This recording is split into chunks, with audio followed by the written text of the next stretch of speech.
This is my story. I was born into a family that had little but love. My father worked tirelessly to provide, and my mother's hands were always busy, whether cooking, cleaning, or comforting us. Life was simple, but it was ours. Then, tragedy struck when I was just 14. My father passed away unexpectedly, leaving a void too deep to fill and responsibilities too heavy for my mother alone. I was forced to leave school because we simply couldn't afford it anymore. The laughter and dreams of my childhood turned to tears and whispers of survival. One cold evening, overwhelmed by the weight of grief and poverty, I packed what little I had and ran away. The streets became my new home. The smell of danger, the constant hunger, and the sharp sting of betrayal became my daily companions. It was on those unforgiving streets that I met a gang of street kids who took me in.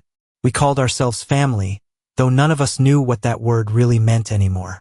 Months passed, and just as I was learning to navigate this brutal life, I got word that my mother had fallen ill. Guilt pulled me back home, and I found her frail and broken. The sight of her lit a fire in me. Despite my young age, I vowed to take care of my family. But how does a penniless teenager feed a sick mother and siblings? The answer came swiftly and harshly. Crime. I joined an elite gang known as Moscow. They were slick, disciplined, and feared. We had rules: never rob in our own hood and always respect family. Under these unspoken laws, we thrived. I learned how to plan a heist, how to move undetected, and how to escape without leaving a trace. I was no longer the scared girl who had run away. I was Rita of Moscow. Life in the gang was thrilling but dangerous. We lived for the adrenaline rush, knowing any day could be our last. Then, love found me in the unlikeliest place. Osman, our gang leader, had a charisma that drew people to him, and I was no exception. We became inseparable, and soon I discovered I was carrying his child. Around the same time, my younger brother, Pinchay, who had also joined Moscow, embarked on a mission with the gang to rob a local bank. It was a Monday morning, and I was with Osman at his place, blissfully unaware of what was unfolding.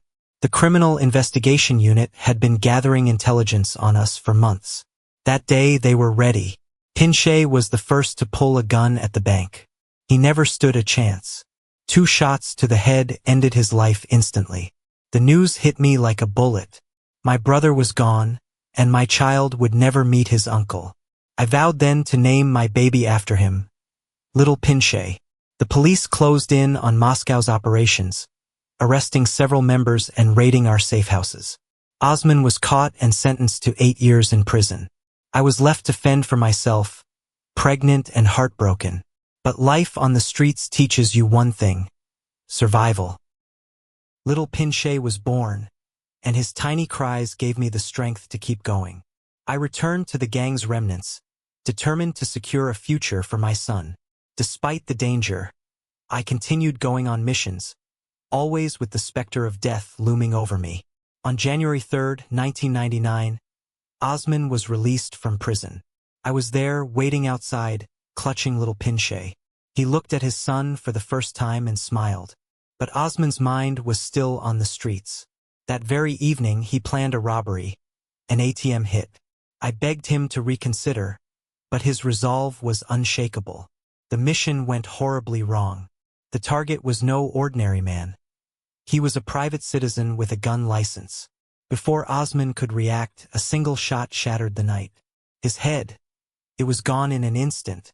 Osman, the legend of Moscow, was dead. The hood mourned him as if he were royalty. People whispered stories of his generosity, of the gifts he'd given from his robberies. But none of that mattered to me.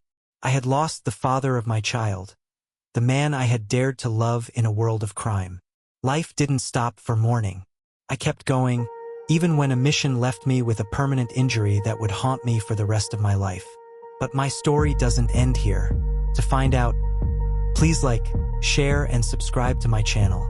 And click the notification button to get part 2 of A Life on the Run.